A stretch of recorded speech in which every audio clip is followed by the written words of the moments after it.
A paz do Senhor, meu amado, bem-vindo de volta à nossa escola bíblica.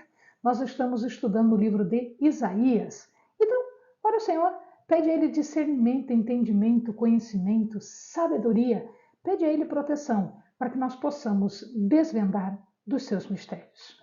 Nós estamos ainda no primeiro grupo, na primeira parte, que vai até o capítulo 35, e dentro deste grupo, deste ponto, nós estamos estudando a última sessão dele, que vai desde o 28 até o 35. Então, nós estamos hoje vendo o capítulo 30. Se você ainda não fez a leitura deste capítulo, antes de assistir esse vídeo, dá uma pausazinha, dá uma lida no capítulo para poder aproveitar melhor o que nós vamos conversar com os amados.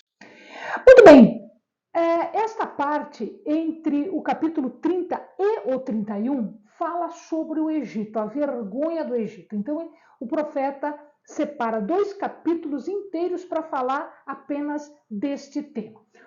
O primeiro deles, o capítulo 30, é uma denúncia do povo estar confiante no Egito. De tudo que estava acontecendo, eles achavam que o Egito iria liberá-los, iria salvá-los da Síria, iria salvá-los da guerra. Então, esse capítulo, na verdade, ele está ligado a um movimento de libertação, a um movimento em que o povo estava se juntando, várias nações estavam se juntando contra a Síria, contra Senaqueribe, que estava marchando contra essas nações a partir de 701. Então, esse povo de novo, ele é confrontado com a sua rebeldia e com a sua arrogância. Eles achavam que eles escolhiam o seu próprio caminho, que eles podiam tomar todas as decisões e que as decisões deles eram melhores do que as que o Senhor estava colocando para eles. O plano deles não era discutido com Deus. Eles não perguntavam a Deus, não consultavam a Deus quando queriam fazer alguma coisa. Em vez disso, o que a aliança com o Egito, que era o que eles queriam fazer, ia dar? Ia dar mais desgraça, ia resultar em problemas. O governante aqui, imagina-se que tenha sido Tiraca. Tiraca era da dinastia etíope e ele estava sucedendo, ele tinha substituído Sabataca, que é o faraó antigo. Então, isso é o que nós imaginamos. Tiraca, ele é citado na Bíblia. Então, a denúncia é: vocês são arrogantes, vocês são orgulhosos, vocês estão se jactando, né? A jactância deles, ou seja, a arrogância, o orgulho deles era em imaginar que essa aliança com o Egito iria liberá-los de qualquer problema. Isso não era necessariamente correto. Aliás, muito pelo contrário, o Senhor estava dizendo que isso iria resultar em um problema. Então, a profecia aqui condena esta aliança que eles estavam tentando fazer com o Egito. E aí ele compara, ele fala do Negueb, dos animais do Negueb. O que é o Negueb? O Negueb é uma estepe, é um deserto que fica entre Judá e o Egito. Para que os embaixadores, para fazer essa aliança, chegassem ao Egito, eles tinham que passar por ali. E aí ele diz o seguinte: mas espera lá, vocês estão passando por um lugar extremamente perigoso, com animais extremamente perigosos. Então, há um risco de vocês nem conseguirem passar por ali para fazer essa embaixada, para fazer esse acordo com o Egito. Então, vocês estão correndo um risco desse tamanho para se livrar de um risco que eu estou dizendo que eu posso livrar vocês. Então, vocês estão assumindo isso. Algumas pessoas fazem isso, né? Algumas pessoas acham que se arriscando por conta própria, elas podem resolver os seus problemas. É isso que o Senhor está denunciando aqui. Então, eles eram tão zelosos em ir buscar, em passar um problema grande, um risco grande para ir chegar lá no Egito, mas eles não tinham o mínimo zelo para procurar o Senhor, para buscar a palavra do Senhor, para buscar a direção do Senhor. Então eles preferiam se arriscar com serpentes, animais selvagens, do que falar com o Senhor. É isso que o profeta está falando aqui. E aí o Egito é chamado de Raabe ou Gabarola. Gabarola ou Raabe, não sei como é que está na sua Bíblia aí, pode estar com uma ou com outra palavra. Gabarola é uma pessoa que se gaba, é alguém que fica se gabando, né? É aquele que tem conversa, aquele que tem papo, né? Ou seja, o Egito só tinha conversa, só tinha papo, ele não era poderoso para livrar Judá. Deus era poderoso. Ele era Raabe. Raabe também é conhecido, né? O Egito também era conhecido como Raabe. Raabe também é o nome de um monstro marinho e também pode ser traduzido como ociosa, nula, aquela que não consegue fazer nada. Então, Isaías, o Senhor pede para Isaías fazer o seguinte: Isaías, você vai para tua casa agora, você vai registrar isso tudo, vai selar isso tudo na frente de testemunhas, porque a hora que acontecer isso tudo, eu quero que as pessoas saibam que eu já tinha dito que isso não ia acontecer, que isso não ia dar certo, que isso ia dar problema. Então, registre como um testemunho, como uma mensagem que havia sido dita há tempo deles não fazerem.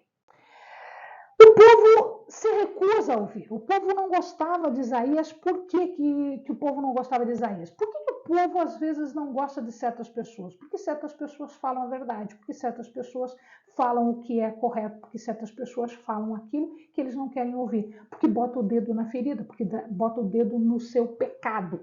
Então, o povo não queria ouvir as instruções do profeta. Aliás, ao contrário, eles queriam que o profeta se juntasse a eles, andasse nos caminhos deles, falasse as coisas que eles queriam ouvir, que abandonasse os caminhos do Senhor. Tá? Então, eles começaram a forçar o profeta. Eles se recusam a ouvir o profeta. Nós já tínhamos visto em outros vídeos que eles zombavam de Deus e dos profetas. Então Isaías responde a esta provocação do povo. Olha lá, eu vou responder a isso do seguinte: o Senhor anuncia para vocês um julgamento contra a rebeldia. A rebeldia de vocês, o pecado de vocês, a falta de confiança, o orgulho e a arrogância de vocês é como se fosse uma parede rachada. Sabe aquela parede que está rachada, que até faz uma barriga? Ela embarriga, né? E ela fica ali, cai, não cai, cai, não cai, cai, não cai, cai, não cai. Pode até demorar para cair, mas quando cai, arrebenta tudo, cai tudo, destrói tudo. Era assim que o Senhor estava vendo Judá. Judá ia cair como uma parede embarrigada, como uma parede rachada. E ela ia ser destruída, haveria ruína total. E aí o profeta passa a, de novo, falar sobre o pecado de Judá. Vocês não têm confiança em Deus, vocês são arrogantes, orgulhosos e acham que a ideia de vocês é que é a correta. Vocês não querem se submeter a Deus. Para Judá, não tinha outra salvação. Não tem outra salvação. Para Judá, não tem. Olha lá, no verso 15, está escrito assim, olha. Assim diz o Senhor Deus, o Santo de Israel: em vos converterdes e em repousardes está a vossa salvação. No sossego e na confiança está a vossa força, mas não o quereis. Então eles não queriam isso. A salvação estava em Deus, na confiança em Deus. Às vezes nós procuramos solução para os nossos problemas fora de Deus, quando só existe solução para os nossos problemas em Deus. E a gente não quer ver porque a gente é orgulhoso, a gente é queixo duro.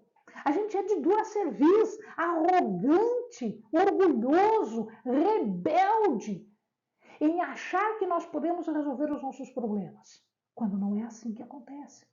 A corrupção do coração, orgulho, confiança carnal nos carros de guerra, na força do Egito, nos cavalos do Egito, isso tudo impediam a salvação de Deus. Eles escondiam serem pretensiosos, arrogantes e orgulhosos, porque eles confiavam antes no Egito, no cavalo que eles podiam ver, e não no braço forte do Senhor. Então, eles seriam derrotados. E eles deveriam, então, fugir, porque o julgamento estava se aproximando. Segue-se a promessa de salvação após esse juízo. Então, depois do juízo, vem salvação? Sim, Deus é misericordioso. Deus nunca nos deixa soltos sem uma saída, sem uma solução. A angústia deste povo, do povo que era correto, do povo que ouvia a voz do Senhor, esta seria ouvida pelo Senhor. Se o povo ouvisse a voz de Deus, Deus ouviria a voz do povo e seria misericordioso para com ele. Contudo, o Senhor espera para ter misericórdia de vós. Ele se detém para se compadecer de vós, pois o Senhor é um Deus de justiça. Bem-aventurados todos os que nele esperam. Então, o Senhor é um Deus de justiça. A redenção é feita mediante a destruição dos inimigos. Então, quando viesse o juízo, haveriam duas coisas a serem feitas. Primeiro, a destruição dos inimigos. E depois, a purificação daqueles que ouviram e que não eram rebeldes. E estes que eram purificados seriam libertados. Então, ele começa a comparar agora um passado que era terrível. Ele fala em pão de angústia, água de aflição. O que é pão de angústia e água de aflição? É a ração, é a comida pouca, pequena, mínima de um prisioneiro. Isso é comparado com salvação, com um futuro melhor, com uma inversão espiritual mediante arrependimento, que conduziria a um caminho certo. Embora o Senhor te dê pão de angústia e água de aperto, contudo não se esconderão mais os seus mestres. Os teus olhos verão a todos eles. Ou seja, os mestres, os sábios, aqueles que estavam no caminho do Senhor, eles se mostrariam. E eles iriam ensinar abertamente, porque agora eles estavam escondidos por causa da opressão. Então eles iriam ensinar abertamente. Teus ouvidos ouvirão a palavra que será dita atrás de ti. Este é o caminho, andai dele. Então haverá alguém falando, olha, é por aqui, isso mesmo, vai por aqui, este é o caminho. E estas pessoas ouvirão esta voz. Elas não ouvirão outras vozes, elas ouvirão a voz para um caminho correto. Este é o caminho, ande por aqui. Ande por aqui. Então o Senhor te dará chuva sobre a tua semente, com que semeares a terra, como também pão da novidade da terra, pois esta será fértil e cheia. Naquele dia o teu gado pastará em lugares espaçosos. E ele continua falando dos bois e da libertação. Então nós temos, por um lado, o julgamento dos rebeldes, por outro lado, a salvação dos arrependidos e as bênçãos que seguirão todos estes arrependidos. A graça de Deus também vai ser vista a partir do momento em que estes falarão, os mestres de verdade falarão, os profetas de verdade falarão. Este ensino será feito pelo próprio Senhor ou então por alguém que ele mandar. E ele vai mandar, ele manda alguns profetas, ele não deixa o povo sem profetas e até manda um último deles, um último mestre, um último profeta, que foi o Messias. Então, alguns entendem que aqui nós estamos falando não só dos profetas que seriam mandados, mas do profeta que seria o Cristo, que seria o Messias. E ele diz assim, olha, haverá em todo monte alto, em todo outeiro elevado, ribeiros e correntes de águas, no dia da grande matança, quando caírem as torres. Então, todas as defesas mundanas serão destruídas, mas haverá uma fonte de água por sobre o trono da glória de Deus, uma fonte, um ribeiro de água. Aqui nós estamos falando de ensinamento, de caminho correto. A principal orientação espiritual vem de um mestre que fala, um mestre que mostra o caminho, que vai junto, orientando o passo para que o povo não se desvie, para que o povo se lembre a todo momento do caminho correto. Israel então vai deixar todos os ídolos, ele vai aborrecer os ídolos, ele vai destruir os ídolos, ele vai profanar os ídolos, como Moisés fez com os bezerros, que ele destruiu, queimou, deixou na forma de pó e espalhou pelo vento. Então, nesse sentido, o povo também vai se livrar dos ídolos. Ele vai se voltar a Deus. E quando isto acontecer, ele será abençoado com a fertilidade da terra. Nós vimos agora há pouco o verso 23, então tem o 23 e o 24 que fala sobre isso. A fecundidade extraordinária da terra, dos animais, torrentes de água abençoarão, não só fisicamente, mas também espiritualmente, quando estas torres caírem, ou seja, quando o julgamento se abater sobre todos os poderes mundiais que são hostis a Deus. As torres aqui são a soberba que cairão, os poderes das criaturas e dos reinos que estavam reinando naquele momento.